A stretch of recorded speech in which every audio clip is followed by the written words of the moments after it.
The night Tory Lanez got in that SUV with Megan and Kelsey, everything changed. The world rushed to judge him, but the facts never added up. This is the side of the story no one wanted to hear, the version buried by headlines and fake tears. This is what I believe really happened. Welcome to Whispers of the Taken, where every mystery is a voice lost in the shadows. This video is based on public information and falls under fair use. Like, subscribe, and comment. Even the quietest voice can echo the loudest truth. On July 1st, 2020, Tory Lanez was riding high, literally and figuratively. He found himself at none other than Kylie Jenner's house, soaking in the celebrity energy, swimming in the pool, mingling with A-listers, and enjoying the type of night most people only dream about. The atmosphere was lively, the drinks were flowing, and Tory was in his element, doing exactly what any young artist at the peak of his career might do, unwinding and celebrating life in elite company. But what should have been an unforgettable night for all the right reasons quickly began to unravel. Also present at the party were Megan the Stallion, referred to in jest by some as the horse, and her friend Kelsey, often misspelled as Kelsey. According to some accounts, both women were engaging in heavy drinking, getting loud and messy as the night went on. Tensions started to bubble beneath the surface, and the energy began to shift. What started as harmless fun would eventually explode into one of the most controversial and highly publicized moments in recent hip-hop history. Now, before diving deeper into what unfolded that night, it's important to touch on the rumors that were swirling behind the scenes. At the time, whispers were making the rounds that Tory Lanez was romantically involved with both Megan the Stallion and her close friend, Kelsey, secretly seeing them both without the other knowing. According to multiple sources and theories, the truth may have come to light that very night, sparking a wave of tension that set the stage for everything that followed. The timeline is a bit hazy, but if the pieces are correct, it seems that Kylie Jenner, who had graciously opened her home for the party, eventually asked Megan and Kelsey to leave. Word is, their behavior had grown sloppy and belligerent, with alcohol amplifying their already competitive energy. Once removed from the party, the trio, Tory, Megan, and Kelsey, climbed into an SUV. Somewhere between Kylie's front gate and those first 5 or 10 minutes on the road, it's believed the truth came out. Megan and Kelsey allegedly discovered they had both been involved with Tory behind each other's backs, and that revelation may have been the spark that ignited everything. With Tory, Megan, Kelsey, and the driver inside the SUV heading away from Kylie Jenner's house, the night had clearly taken a turn. Megan and Kelsey, both heavily intoxicated, were arguing non-stop, blaming each other for getting kicked out of the party. The drunken tension escalated quickly, shifting from snide remarks to full-blown yelling. What began as a messy disagreement between two friends soon turned into something far more dangerous when the argument turned toward Tory and the alleged love triangle. That's when things really blew up. In my opinion, at some point during the heated exchange, Megan, angry, drunk, and emotional, pulled out a gun, possibly just to scare Kelsey or to gain control over the situation. But when she did, the fear in the car shifted. Just like Megan would soon feel, Kelsey likely panicked and wrestled the gun away from her. In that moment of chaos, Megan, perhaps realizing how far things had gone, jumped out of the SUV in fear and tried to get away, either by walking or running. That's when, according to this version of events, Kelsey jumped out after her and fired at Megan's feet, allegedly yelling, "Yeah, jump, bitch." In the middle of all this, Tory tried once again to step in, not to escalate anything, but to de-escalate the situation. He tried to get the gun away from the women, calm everyone down, and get them back in the vehicle so they could leave before things got even worse. Obviously, Tory wasn't able to get everyone back in the vehicle in time. Once that first shot rang out in a quiet, upscale neighborhood like the one near Kylie Jenner's house, it was only a matter of seconds before someone called the police. In areas like that, where celebrities and the wealthy live, a report of gunfire brings an almost immediate response. Within minutes, flashing lights and sirens flooded the scene, and everything spiraled even further out of control. What may have started as a drunken argument between friends quickly became a headline-grabbing scandal that would alter careers and reputations forever. The sad irony is that Tory, who by all appearances was trying to break up the fight and keep anyone from getting seriously hurt, ended up taking the fall for the entire situation. While the two women were caught in an emotional and alcohol-fueled meltdown, it was Tory who stepped in to defuse it, and yet it was Tory who got arrested, vilified in the media, and eventually convicted. Whether or not the full truth ever comes to light, one thing seems clear from this version of events. Tory was in the wrong place at the wrong time, trying to be the peacemaker in a chaotic situation, and ended up paying the highest price for everyone's mistakes. In the days and weeks that followed the incident, the situation didn't just spiral, it exploded. Megan Thee Stallion went on a global press run, painting a version of the story that shifted every time she told it. From social media posts to interviews to courtroom testimony, the details never quite lined up. One day, Tory was yelling at her. The next, he was shooting over an argument about music. Every version seemed to add or subtract something new. It was like watching someone trying to stitch together a narrative on the fly, only the thread was unraveling in real time. And right alongside her, Kelsey was doing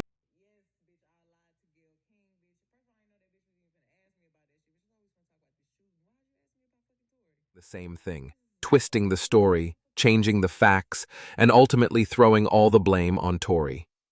Both of them lied to the police. Both of them lied in court. It wasn't about justice. It became a carefully spun performance. One of the most infamous moments in this entire case was Megan's televised interview with Gayle King, where she sat down to tell her side of the story. During the interview, she broke down, well, supposedly. On the surface, she tried to look emotional, but anyone watching closely could see it was an act. No real tears, no genuine pain, just forced expressions, dramatic pauses, and an attempt to sell a narrative. Very few people can actually cry on cue, and Megan certainly wasn't one of them. It felt more like a bad audition than a victim's testimony. And yet, the world took it at face value. What makes this moment even worse is what came out after the trial. In more recent videos, Megan was caught on camera admitting she lied to Gayle King about not having a relationship with Tory. If she would lie so casually about something that small and personal, it's not a far stretch to believe she'd lie about something far more serious, like being shot. But instead of questioning it, the media and the public clung to her every word, while Tory was villainized without ever being heard. As for Kelsey, she reportedly told the police the truth in her initial statement. But then, when it came time to testify under oath, she pleaded the fifth. Instead of standing up and telling the truth, she hid behind legal protections and silence. Her courtroom performance was full of dodges, vague answers, and carefully chosen words. If you were watching the trial closely, it was clear as day. These two were not being honest. Stevie Wonder could have seen through it. But perhaps the most powerful force behind Megan's version of the story wasn't her words, it was the machine backing her. She was under Jay-Z's Rock Nation umbrella, and with that came a massive influence campaign. Media outlets, music industry insiders, and public figures all lined up to support her. A narrative was built and pushed aggressively. Tory Lanez shot Megan Thee Stallion. Simple, clean, marketable. They rolled out clips of Megan limping after stepping on glass and presented them as proof she'd been shot. People ate it up, even though the footage told a different story if you were really paying attention. For anyone actually paying attention to the details, though, something never sat right. In the police body cam footage from the night of the arrest, you can clearly see Megan doing a fake limp, putting weight on her injured foot after claiming she had been shot. But anyone who's ever seen a real gunshot injury, especially one to the foot, knows that's not how someone moves. You wouldn't be applying pressure. You'd be hopping, limping hard on the opposite foot, screaming in pain. Look at rapper Foolio, for example. When he got shot in the foot, the world saw the damage. It was graphic. It was real. Megan's injury, on the other hand, looked superficial at best. Not only that, but given how close range the shot allegedly was, it's hard to believe she wouldn't have lost a toe or two if the bullet had really hit her foot. And yet, somehow, her photo, more consistent with a glass cut, as she even initially claimed, was accepted as proof. The media didn't question it. The public didn't investigate. They accepted perception as truth. And unfortunately for Tory Lanez, that perception is all it took to brand him guilty. In the end, it didn't matter that he may have been the one trying to stop the chaos. He became the fall guy for a narrative that had already been written before the truth even had a chance to be heard. Tory Lanez wasn't just failed by the people in that SUV, he was failed by the entire system. From the moment the police arrived that night, the response was messy and inconsistent. The investigation seemed rushed and key facts were ignored. No proper ballistics work, no gun residue testing on Kelsey, no serious attempt to understand the actual dynamics of what happened in that vehicle. But the real failure came later, in the courtroom. From the very start of the trial, you could feel that it wasn't going to be about justice. It was going to be about optics. It was clear. The circus had arrived. You didn't need a law degree to see something was off. It felt like everyone in that room had already picked a side, and that side was Rock Nation.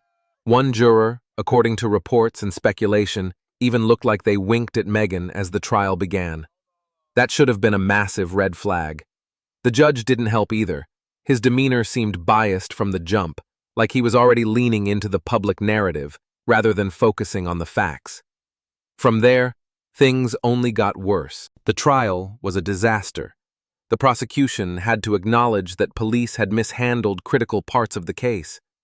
Megan's injuries looked far more like glass wounds than gunshot wounds, which lined up exactly with what she said in the original police arrest video. Yet somehow, that fact was swept under the rug. The driver of the SUV, the one person who might have given a clear and neutral account, disappeared. He was never called, never found, and no one seemed to care. That's not justice. That's suppression. Then came the testimonies. Megan took the stand and gave a performance even less convincing than her teary-eyed sit-down with Gayle King. Her story shifted again, her tone overly dramatic, her delivery theatrical. Then Kelsey got up there and pled the fifth on nearly every major question, refusing to tell the truth or clarify what really happened, despite supposedly telling police a more accurate version before. It was one of the most obvious breakdowns in witness credibility ever seen in a high-profile case, and yet Tory got absolutely railroaded. Looking at the broader picture, this isn't the first time we've seen this kind of campaign.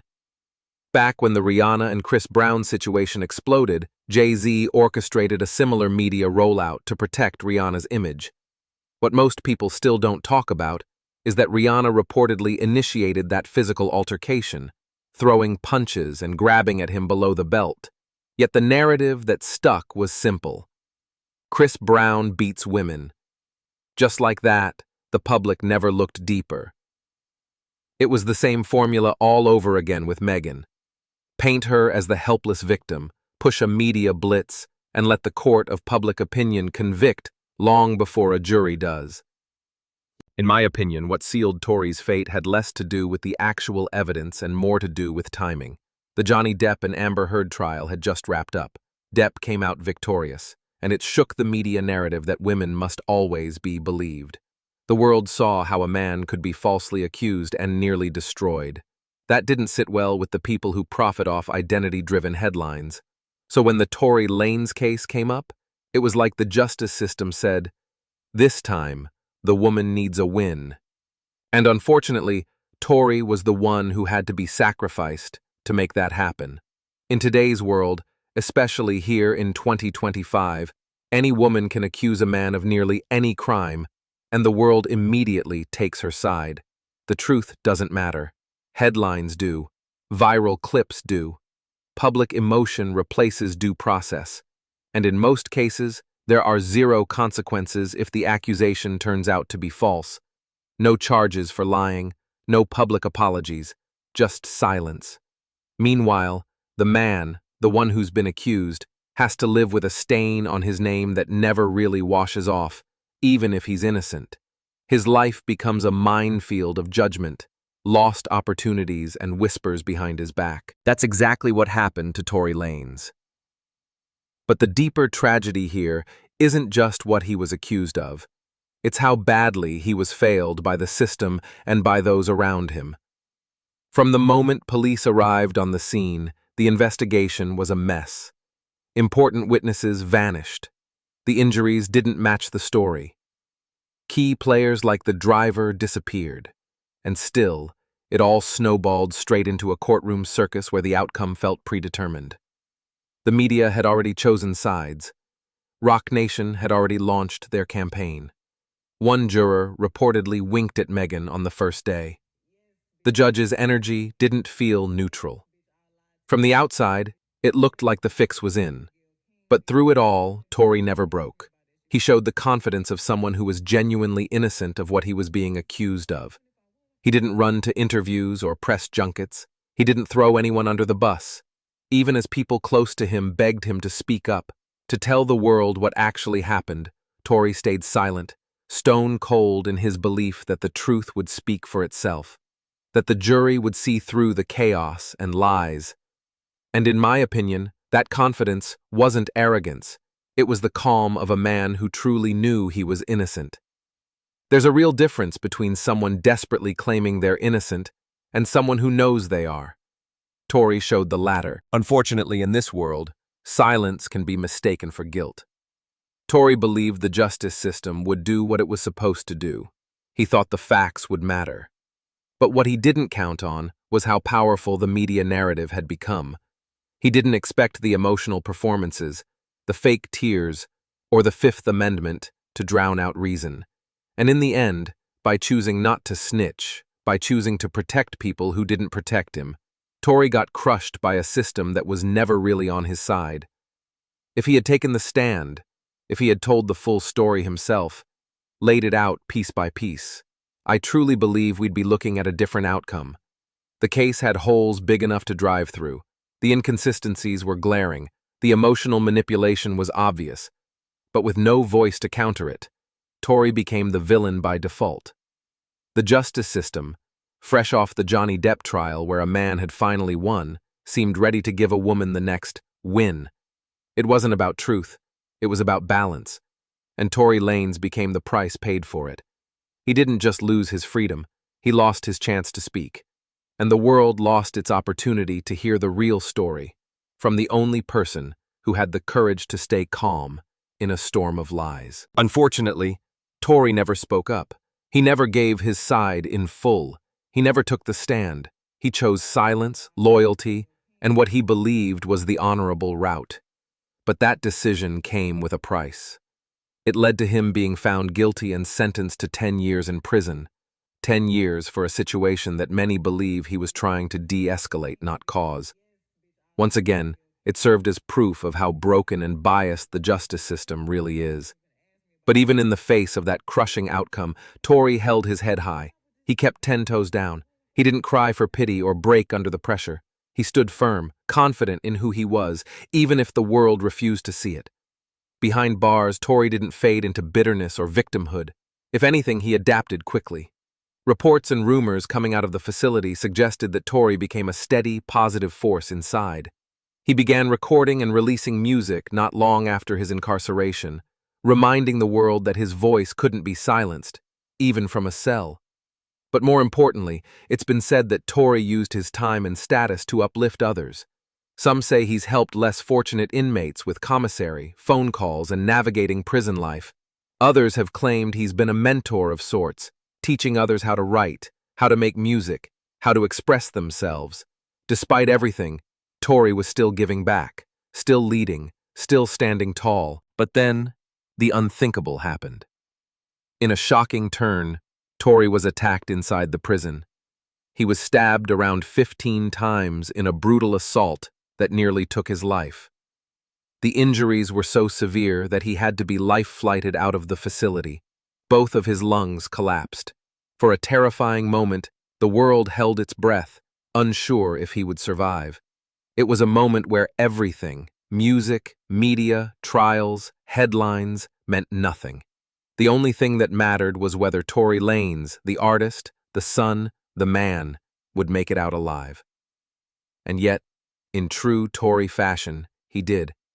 His resilience, once again, shined through. He pulled through what should have been a fatal attack, proving that no matter how hard the world tries to break him, whether in courtrooms, prison cells, or media narratives, he refuses to stay down. Say what you want about him, but there's no denying his strength. Tory Lanez survived lies, judgment, and now a near-death experience. And he's still standing. What makes this story even more heartbreaking is what's happening now, years after the fact. Only now, after Tory has been locked away, after he was stabbed nearly to death, are people finally starting to come forward. The driver from that night, who was mysteriously unavailable during the trial, has reportedly been found and has allegedly told Tory's defense team that Tory did not shoot Megan. On top of that, members of security teams connected to both Megan and Kelsey have come forward claiming they've overheard the two women laughing and joking about how they lied to get Tory locked up. Laughing, joking, as if destroying a man's life was just some twisted punchline at a private party. It's downright pathetic that it took Tory nearly dying for these people to finally feel brave enough to speak the truth. Where was that courage when it mattered most? Where were these voices when Tory was being dragged through courtrooms, called a monster, and sentenced to 10 years behind bars? It's easy to come forward now, when the damage is done and the headlines have moved on. But where were they when the truth could have saved him? What Tory Lanez has been through is more than a legal injustice. It's a personal betrayal on every level. The system failed him. The people around him failed him. And yet, through it all, he's still here, still breathing, still standing. And even now, with rumors of the truth finally starting to surface, the battle isn't over. Not by a long shot. Tory still sits in a prison cell while the world watches, prays, and waits for justice to finally catch up with reality. So now, all we can do is hope. Hope that those who stayed silent before continue to come forward. Hope that the truth continues to push through the lies. And most importantly, hope that Tory Lanez, someone who many believe was only guilty of trying to break up a fight, will one day walk out of that prison with his name cleared and his head still held high. Keep Tory in your prayers, because if there's any justice left in this world, he deserves to come home from the hell they've trapped him in. The night Tory Lanez got in that SUV with Megan and Kelsey, everything changed. The world rushed to judge him, but the facts never added up. This is the side of the story no one wanted to hear, the version buried by headlines and fake tears. This is what I believe really happened.